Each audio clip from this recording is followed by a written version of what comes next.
পুরীতে যাব আর উঠে পিঠে চেপে একটুখানি সমুদ্র দেখবো না, তাই কি হয়, কেমন একটা ইনকমপ্লিট ব্যাপার রয়ে যায়। তো এবারে আমরা পুরীতে গিয়ে মাম্মামকে নিয়ে সমুদ্রে উটের পিঠে ঘোরাঘুরি করছিলাম। আমার মাম্মামের একটুও ভালো লাগেনি, একটুও মাম্মামের ভালো লাগেনি। মাম্মাম শুধু বলে সমুদ্রের ধার থেকে চলে যেতে পারলেই মাঝে ও একটা আতঙ্ক, সমুদ্রের যে গর্জনটা হচ্ছে না, প্রচণ্ড ভয় পাচ্ছে তাতে। কিন্তু আমি তো খুবই এনজয় করেছি। আর মা পিছনে বসেছিল বলে অতটাও ভয় পায়নি, কিন্তু শুধু জলের দিকে তাকিয়ে আছে, যদি জলটা এসে ওর পায়ে লেগে যায়, সে একটা ভয়তে ভয়তে আছে।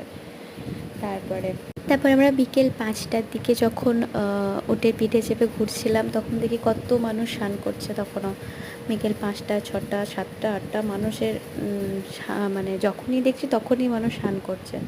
এরকম আমাদের মতো আরও সবাই এরকম উটের পিঠে চেপে ঘোরাঘুরি করছে বাচ্চাকে নিয়ে। সবাই বাচ্চা নিলে 50 টাকা, আর মায়েরা উঠলে, বড়রা উঠলে 100 টাকা। তো শুধু বাচ্চাকে আবার চাপাবে না, বড়কেই কাউকে একটা চাপতে হবে, এরকম ওখানে নিয়ম চলছে।